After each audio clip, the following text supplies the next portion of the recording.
Olá, meus amigos pregadores, sejam muito bem-vindos ao nosso canal Pregando a Palavra, o canal do site pregandoapalavra.com.br. Desde já eu quero agradecer o seu acesso, a sua visualização. É um grande prazer para mim, é uma grande honra receber aqui esse seu acesso, tá bom?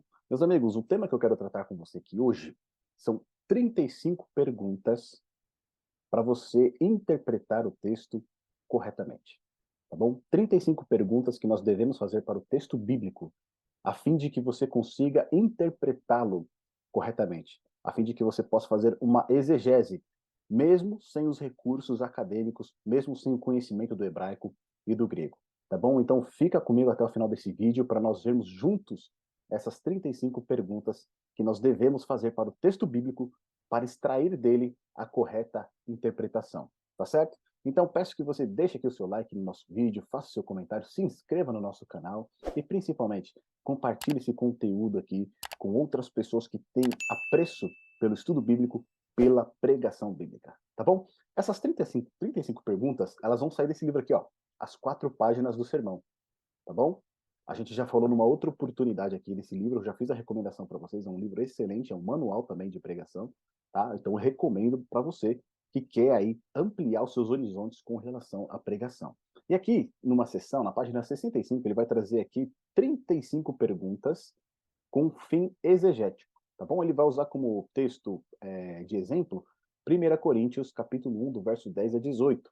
Mas aqui eu não vou ler as respostas das perguntas, tá bom? Eu vou passar apenas as perguntas. Essas perguntas também vão estar aqui no nosso site, depois você acessa lá e você vai ter, né, esse guiazinho para você poder fazer o seu estudo, tá bom? Para preparar o seu sermão. Eu vou deixar também um guia em PDF para você baixar essas 35 perguntas. A primeira delas é o seguinte, ó. Leia e releia o texto sem o auxílio de recursos. Feche os olhos e visualize os eventos do texto ou os eventos que envolveram o autor e seus destinatários com base nas pistas que o texto dá. Você pode meditar em oração sobre cada detalhe do texto, algo que é chamado de orar o texto. O que você não havia observado no texto antes. Existe algo que você não observou antes? Então aqui ele está fazendo um processo realmente de você se colocar no lugar ali do autor ou das pessoas para quem o texto está sendo dirigido e imaginar o cenário, imaginar as pessoas, imaginar os relacionamentos. De fato, você se sentir como se você estivesse lá. Depois, estabeleça os limites do seu texto. Essa é a segunda pergunta. Lendo o que vem antes e depois dele. Ele tem unidade e coerência em si mesmo? Ou você precisa analisar a seção mais ampla, ou seja, o capítulo inteiro, né? Então, você selecionou um texto, leia o que vem antes e vem depois dele. Faz sentido? Eles ainda mantêm uma mesma unidade ou os assuntos são diferentes? Identifique a forma e o gênero do texto estudado, tá bom? É uma poesia, é uma narrativa, é uma parábola, é uma profecia, né? Qual que é o gênero ali desse texto que você está estudando? A terceira pergunta, para que função esse texto foi concebido? Ou seja, qual foi o propósito desse texto? A quarta pergunta, faça uma declaração inicial. O que Deus está fazendo no texto e por trás dele? A quinta pergunta, identifique palavras e expressões centrais que dão pistas sobre o tema da passagem e as pesquise em uma concordância ou um léxico para descobrir o significado de palavras importantes. Faça uma tradução provisória do texto, se você souber as línguas originais, e compare várias traduções para descobrir as diferenças entre as palavras. Confira o aparato crítico e suas respectivas notas para ver se há problemas textuais ou leituras variantes, tá bom? Você pode utilizar esse método aqui com versões diferentes da Bíblia. Então, você pode ter uma nova versão internacional, uma nova versão transformadora, uma Almeida Revista atualizada, uma Almeida Revista corrigida. O sexto ponto, a sexta pergunta que é dita aqui. Quem são os personagens principais? Alguém faz, às vezes, de representante de Deus? Caso este não seja mencionado no texto em análise, por exemplo, no livro de Esther, no livro de Esther você tem ali Esther ou Mardoqueu, né? O Deus não é mencionado no livro de Esther, mas ali você tem pessoas que, né, fazem essa função, representam ali Deus. Em outros livros pode ser um profeta, pode ser um discípulo, ou mesmo que ele seja, tá certo? Então, quem são os personagens principais? Alguém faz, às vezes, de representante de Deus? Essa é a sexta pergunta. A sétima, o que acontece no texto? Qual é o enredo ou o fluxo de pensamento? Oitava pergunta, o que vem antes e depois desse texto? Ou seja, qual é o seu contexto literário e histórico? tá certo? Em que momento esse texto foi escrito, em que situação ele está ali narrado para nós. Se você pega os evangelhos, você tem uma passagem, o que que vem antes, o que que vem depois desse texto em específico que você está estudando, tá certo? Pergunta 9. Qual é o conflito no texto? Existe algum conflito, tá certo? Entre pessoas, entre grupos, né? Qual que é o conflito presente no texto? A 10ª pergunta. Que resolução para o conflito o texto apresenta? Teve alguma resolução? Teve alguma solução para o problema? A 11ª pergunta.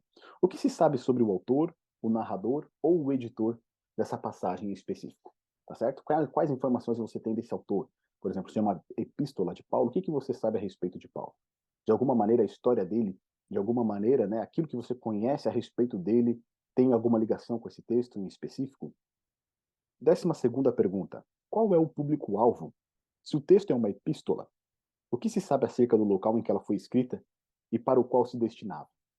É que é interessante, né, você consultar recursos auxiliares, por exemplo, comentários bíblicos, manuais bíblicos, para entender, por exemplo, o contexto histórico e cultural ali daquele grupo, tá certo? Então, daquele público-alvo. Então, por exemplo, para a carta aos Coríntios, né, a igreja de Corinto, onde que ela estava, né, a quem ela pertencia, qual que era o contexto cultural dela, todas essas questões são interessantes você saber para que você tenha uma melhor compreensão do que foi escrito a eles. 13ª pergunta. Com quem você, como leitor, se identifica aqui nesse texto? Tá certo? Você se identifica com o autor, com o editor? Você se identifica, de repente, com o público-alvo? 14ª pergunta. Com o que a estrutura do texto se pareceria se você tivesse de fazer uma comparação? Haveria uma imagem que pudesse retratá-la? 15ª. Quais são os relacionamentos de poder no texto? Onde existe manifestação de poder ali, poder divino, nesse texto bíblico? 16ª pergunta. Que padrões, semelhanças ou contrastes você encontra no texto? Repetições, né? A gente chama também de as diferenças, né? Proposições você encontra dentro desse texto. Então, semelhanças ou contrastes, paralelismo ou contrastes, tá certo? 17ª pergunta. Que paralelos existem entre esse texto e outros textos bíblicos? Ou seja, aquilo que está sendo escrito aqui, você já viu em outro lugar também? Né? Você se lembra? Seja no Antigo Testamento ou no Novo Testamento, onde que esses textos ali eles são repetidos de alguma maneira, ou eles são citados. Você pega, por exemplo, a epístola aos Colossenses, Paulo ali ele vai tratar com relação à família, tá certo? Relação marido, esposa, pais e filhos, servos e senhores. Isso também é repetido na carta aos Efésios, tá certo? Então, que paralelos existem entre esse texto e outros? A 18ª pergunta. O que é difícil de entender nesse texto? Que questões ele levanta? Existe algum tema que é muito complicado? Existe uma questão que é dificultosa aqui para uma compreensão apropriada? Tá bom? São perguntas também que a gente precisa fazer para o texto. A 19ª pergunta. Dica como você se sente acerca desse texto. Que emoções ele produz em você? 20ª pergunta. Que ação repleta de esperança de Deus está desempenhado neste texto? Tá bom? Que ação repleta de esperança Deus está desempenhando no texto? Né? De que maneira ali Deus está agindo para que as pessoas tenham esperança, para que elas tenham ali uma luz, para que elas tenham ali força. 21ª pergunta. Que ação repleta de esperança Deus está desempenhando por trás do texto, nos eventos mais amplos? Deus ele pode agir de uma maneira direta, conforme a pergunta 20 foi feita, ou de uma maneira indireta, tá certo? Por trás, nos bastidores. Essa é a 21ª pergunta. A 22ª. Qual é o juízo de Deus? Ou seja, menciona a lei, menciona a condenação ou o erro humano nesse texto, tá certo? Então, qual que é o juízo de Deus nesse texto aqui que está sendo apresentado? 23ª pergunta. Que mudança é exigida da humanidade? O que a humanidade precisa fazer diante do juízo que está sobre ela? 24ª pergunta.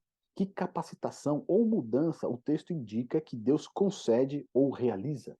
Tá certo? O que Deus faz para que ocorra uma mudança, para que ocorra uma transformação? 25ª pergunta. Que capacitação ou mudança Deus concede ou realiza na narrativa mais ampla a qual esse texto pertence? Tá certo? Então pode ser que no texto ali imediato que você está estudando não tenha essa resposta. Mas no contexto mais amplo, talvez no capítulo, 2, 3 capítulos, ou talvez no livro, né, Deus ali ele vai estar agindo, e ali de que maneira ele age, tá certo? E como que essa maneira se comunica com esse texto em específico que você está trabalhando, tá certo? Então aqui nós vemos 25 perguntas, faltam 10 ainda. Então peço a você, se ainda não deixou o seu like, nos acompanhou até aqui, deixe seu like, faça seu comentário, se inscreva no nosso canal, tá bom? Vamos fazer crescer essa comunidade de pregadores e expositores bíblicos. 26ª pergunta. O que essa passagem declara a nós sobre quem somos e sobre quem é Deus? Importante essa pergunta, hein? Não que as outras não sejam, mas essa aqui é bem profunda. 27ª. O que esse texto declara sobre o amor de Deus? 28ª. Em que somos exortados a crer ou a confiar? 29ª. O que somos exortados a fazer? Existe algo que precisa ser feito? Existe um comando, um mandamento que esse texto está nos dando? 30ª pergunta. Quais são os melhores verbos para designar a ação de Deus nesse texto? Ou seja, Deus se move, Deus está separando, Deus está curando, Deus está perdoando. Quais são os principais verbos para designar a ação de Deus? Isso a gente vai encontrar repleto nos evangelhos, tá certo? Narrando ali a história de Jesus, os movimentos de Jesus, né? Ali esses verbos ali indicam a ação de Deus no contexto em que o texto ele foi escrito. 31ª pergunta. De sua perspectiva, qual das frases que tem Deus como sujeito define mais fielmente o tema do texto? Tá certo? Deus supera as divisões. Deus cura. Deus liberta os que estão presos. Ou seja, de sua perspectiva, qual das frases que precisam ter Deus como sujeito definem melhor o tema do texto? 32ª. Que doutrina ou ensinamento da igreja está mais intimamente relacionado com este tema? Que aspecto dessa doutrina se aplica à passagem? Tá certo? Então, existe alguma doutrina, alguma crença da sua denominação que está conectada, está intimamente relacionada com esse texto? Qual é ela? Tá certo? 33ª pergunta. O que esse texto diz, implica, prediz ou ecoa a respeito de outras narrativas bíblicas importantes? De que maneira ele lembra, né, uma história bíblica? Por exemplo, se você pega a traição de Judas contra o nosso Senhor e Salvador Jesus Cristo, você vai lembrar também que José, ele foi traído pelos seus irmãos, tá bom? E foi vendido ali pelas mesmas moedas, né, o preço de um escravo. 34ª pergunta. Como essa passagem está associada ao cerne do evangelho? Ou seja, a cruz, a ressurreição, a ascensão de Cristo, ou os Pentecostes e a segunda vinda. Tá bom? Como que essa passagem está associada com o Evangelho? O Evangelho contempla a cruz, ressurreição, ascensão ou Pentecostes e a segunda vinda. Tá bom? E a 35ª pergunta, que é a última. Como a realidade da ressurreição influencia ou muda a importância desse texto? Tá certo? O fato de existir a ressurreição, o fato da volta do Senhor Jesus, impacta esse texto de alguma maneira?